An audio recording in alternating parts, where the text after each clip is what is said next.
नाज़रीन, बकरे की मां कब तक खैर मनाएगी? राना सनाउल्लाह के गिर्द शिकंजा मजीद सख्त होने लगा। यह के बाद दिगरी अदालतों ने पीडीएम को टफ टाइम देने का फैसला कर लिया। इमरान खान के लॉन्ग मार्च को सरकारी मशीनरी से रोकने की ख्वाहिश रखने वाले राना सनाउल्लाह ने कप्तान को फिर धमकी दे डाली। खिलाड़ियों का भी भरपूर जवाबी वार। कप्तान के हकीकी आजादी मार्च का आगाज अवाम का समंदर उमड़ आया, हुकूमत भी परेशान। दोस्तों, वीडियो में आगे जाकर यह भी बताया जाएगा कि राना सनाउल्लाह ने लॉन्ग मार्च को रोकने के लिए ऐसा कौन सा खुफिया मंसूबा बनाया है जिसे सुनकर नवाज शरीफ भी खुश हो गए। मुल्क की और कौन सी अदालत ने राना सनाउल्लाह की गिरफ्तारी का इंदिया दे दिया है। खुफिया एजेंसियों ने इमरान खान को लॉन्ग मार्च में आने वाली कौन सी रुकावटों से आगाह किया है। इमरान खान लॉन्ग मार्च में हुकूमत के खिलाफ कौन सा अहम ऐलान करने वाले हैं। हुकूमत की कांपें क्यों टांग रही हैं। कप्तान के किस खिलाड़ी ने राना सनाउल्लाह की गिरफ्तारी को यकीनी बना दिया है और शहबाज शरीफ ने लॉन्ग मार्च रुकवाने के लिए किससे मदद मांग ली है।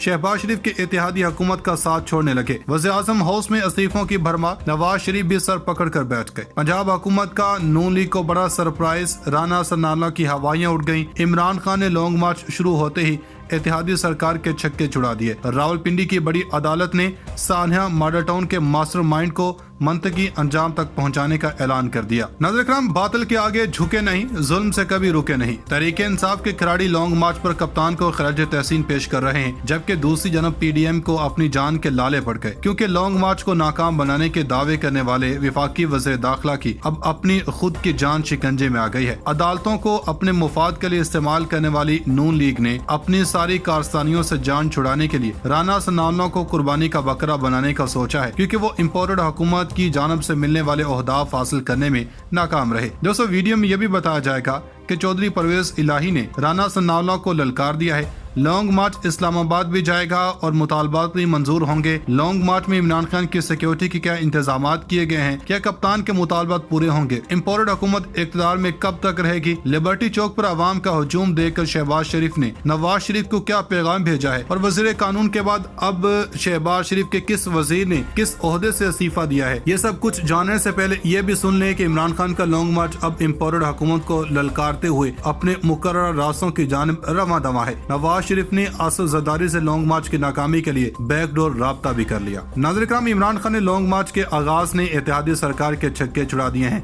कप्तान की कोशिशें कामयाब होती नजर आ रही हैं। इलेक्शन का ऐलान ना करके पीडीएम ने अपने ही पैरों पर कुल्हाड़ी मार दी है। दूसरी जनब इमरान खान के लॉन्ग मार्च को टफ टाइम देने के दावे करने वाले राना सनाउल्लाह की पकड़ हो गई, जिसने लॉन्ग मार्च की कामयाबी को यकीनी बना दिया है। ताज़ा तरीन मीडिया रिपोर्ट्स हैं कि Lahore high court Rawalpindi bench ने डीजी एंटी करप्शन पर इजहार बरहमी करते हुए विफाकी वज़ीर दाखिला राना सनाउल्लाह का केस मतहत अदालत को भेज दिया। Lahore high court Rawalpindi bench ने विफाकी वज़ीर दाखिला राना सनाउल्लाह के वारंट गिरफ्तारी केस की समाअत की। एंटी करप्शन की जानब से एडवोकेट अहमद अवैस अदालत में पेश हुए और बताया कि राना सनाउल्लाह के खिलाफ केस का चालान ट्रायल कोर्ट में जमा हो गया है। अदालत ने कहा कि अगर ये बयान देंगे कि राना सनाउल्लाह को गिरफ्तार नहीं करना तो केस अभी खत्म कर देते हैं, वरना जवाब देना होगा। गलत बयानी पर देखेंगे कि आप कैसे डीजी एंटी करप्शन रह सकते हैं। सियासतदानों को अपनी लड़ाइयाँ खुद लड़ने दें, इदारे किसी का टूल ना बने।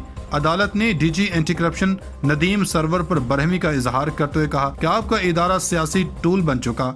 एक आता है मुकदमा बनाता है, दूसरा कोई आता है मुकदमा खारिज करता है। आपने राना सनाउल्लाह के खिलाफ गलत बयानी करके वारंट गिरफ्तारी हासिल की है। अदालत को बताएं कि आप राना सनाउल्लाह को गिरफ्तार करना चाहते हैं या नहीं। डीजी एंटी करप्शन पंजाब ने कहा कि राना सनाउल्लाह को गिरफ्तार नहीं करना चाहते, जिस पर जस्टिस सदाकत अली खान ने कहा कि आपने ये मामला आसानी से हल कर दिया। अदालत ने कहा कि राना सनाउल्लाह के जजा और सजा का फैसला ट्रायल कोर्ट करेगी। दरखास्त गुजार बरियत के लिए 249A की दरखास्त ट्रायल कोर्ट में दायर कर सकता है। नाज़रीन, उधर इमरान खान के लॉन्ग मार्च के आगाज ने पीडीएम की सारी ख्वाहिशों को अपने पैरों तले रौंद कर रख दिया। अभी सिर्फ लॉन्ग मार्च शुरू हुआ है और इत्तेहादी हुकूमत की नींदें हराम हो गई हैं। इतलात हैं कि लॉन्ग मार्च की कामयाबी के डर से वज़ीर-ए-आज़म का साथ अब वज़रा विफाकी काबीना के छोड़ने लगे हैं। कल की बात है कि विफाकी वज़ीर कानून आज़म नज़ीर तारड़ ने इस्तीफा दिया था, जिसके बाद ये खबरें ज़ेर गर्दिश थी कि आज़म नज़ीर तारड़ शहबाज शरीफ की पॉलिसियों से नाला थे। लेकिन आज इसी तर्ज की एक और खबर ज़ेर गर्दिश है कि वज़ीर कानून के बाद अब वज़ीर-ए-आज़म के फोकल पर्सन भी मुस्ताफी हो गए हैं। मीडिया रिपोर्ट्स के मुताबिक वज़ीर-ए-आज़म के फोकल पर्सन बराए डिजिटल मीडिया अहमद जवाद ने अपने ओहदे से इस्तीफा दे दिया है। अहमद जवाद ने वज़ीर-ए-आज़म को भेजा गया अपना इस्तीफा ट्विटर पर शेयर किया और कहा कि जब पीटीआई तांगा पार्टी थी तो उसमें शामिल हुआ اور اس وقت چھوڑا جب وہ حکومت میں تھی اور طاقتور تھی۔ مسلم لیگ نون میں شامل ہوا جب وہ اپوزیشن میں اور کمزور تھی، اور چھوڑا جب وہ حکومت میں اور طاقتور تھی۔ انہوں نے کہا کہ میری سیاست میں سب سے بڑی خدمت یہی ہے کہ میں نے سیاست میں نئے اصول متعارف کروا دیے۔ احمد جواد نے اپنے استعفے میں ملک کی سیاست سے ریٹائر ہونے کا بھی اعلان کیا۔ مزید کہا کہ آپ کی عزت افزائی کا شکریہ کہ آپ نے مجھے اپنا فوکل پرسن منتخب کیا، لیکن آپ کی مجبوریوں کو دیکھتے ہوئے میں نے اندازہ کیا یا میں اندازہ کر سکتا ہوں کہ آپ اعلیٰ ترین عہدہ ضرور رکھتے ہیں، لیکن حکومت کے تمام فیصلے 3 مختلف جگہوں سے آتے ہیں۔ آپ کی صلاحیتوں کا معترف ہوں، لیکن آپ کی مجبوریوں کے پیش نظر میں اپنا استعفیٰ پیش کر رہا ہوں۔ میں یہاں یہ وضاحت کر دوں کہ میں نے اپنی ڈیوٹی کے دوران نہ تو کوئی تنخواہ لی، نہ کوئی گاڑی، نہ کسی قسم کی کوئی اور سہولت یا رعایت لی۔ اپنی پوری سیاسی زندگی میں پی ٹی آئی اور مسلم لیگ دونوں جماعتوں سے اپنی ایک پائی کا فائدہ نہیں لیا، ہمیشہ اپنی جیب پر انحصار کیا اور اپنے وسائل اور اپنے پیسے سے خلوص کے ساتھ جماعت کی مدد کی۔ ناظرین کرام، ادھر کپتان کی کال پر کھلاڑیوں نے لبیک کہہ دیا ہے۔ لاہور کے لبرٹی چوک پر کارکنان کی بڑی تعداد نے یہ ثابت کر دیا کہ پاکستانی عوام کس حد تک حقیقی آزادی کے منتظر ہے۔ صرف یہی نہیں، لانگ مارچ میں اوورسیز پاکستانی بھی شامل ہو گئے ہیں۔ تازہ ترین اطلاعات ہیں کہ عمران خان نے لانگ مارچ سے متعلق پلاننگ تبدیل کر دی ہے۔ اب لانگ مارچ کل مرید کے کاموکی سے گجرانوالہ پہنچے گا، ڈسکا سے ہوتا ہوا سیالکوٹ پہنچے گا، لانگ مارچ سمبریال وزیر آباد سے ہوتا ہوا گجرات پہنچے گا، لالا موسیٰ کھاریاں سے جہلم جائے گا، گجر خان سے راولپنڈی اور 4 نومبر جمعے کو راولپنڈی سے اسلام آباد میں داخل ہوگا۔ عمران خان نے کہا کہ لاہور میں لانگ مارچ میں عوام پیدل چلیں گے اور گھروں سے جوگرز پہن کر آئیں، گاڑیاں پیچھے ہوں گی اور لوگ پیدل مارچ کے ساتھ ساتھ آگے آگے چلیں گے۔ جہاں جہاں آبادی سے لانگ مارچ گزرے گا لوگ پیدل چلیں گے۔ اگلے جمعہ کو ہم راولپنڈی پہنچیں گے۔ دوسری جانب سابق وفاقی وزیر داخلہ شیخ رشید کا کہنا ہے کہ آج عمران خان سیاست کے آخری 5 اوورز کروانے جا رہے ہیں، نومبر میں آر یا پار ہو جائے گا۔ جمعہ کو لانگ مارچ راولپنڈی پہنچے گا۔ میری دعا ہے کہ لانگ مارچ امن و امان، آئین اور قانون کے مطابق اپنے مقاصد حاصل کرے۔ غریب عوام اور پاکستان سنگین ترین بحران سے گزر رہا ہے۔ کمپنی کی مشہوری کے لیے شہباز شریف نومبر میں جتنے غیر ملکی دورے کرنے ہیں کر لیں۔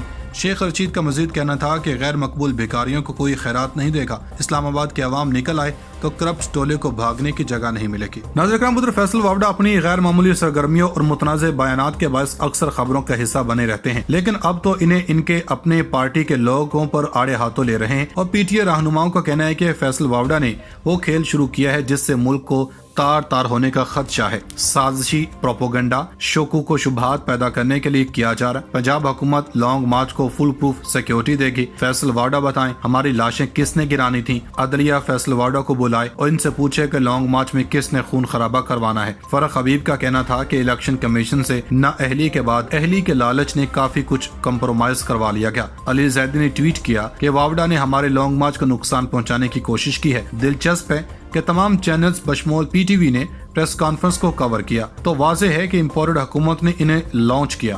اسد عمر نے علی زیدی کے اس ٹویٹ کا حوالہ دیتے ہوئے اعلان کیا کہ فیصل واوڈا کا بیان پارٹی کے پالیسی اور خیالات کی نمائندگی نہیں کرتا۔ پارٹی کے سندھ کے صدر کو چیئرمین کے احکامات سے آگاہ کر دیا گیا ہے کہ فیصل واوڈا کے خلاف پارٹی پالیسی کے خلاف ورزی پر اظہار وجوہ کے نوٹس جاری کیے جائیں۔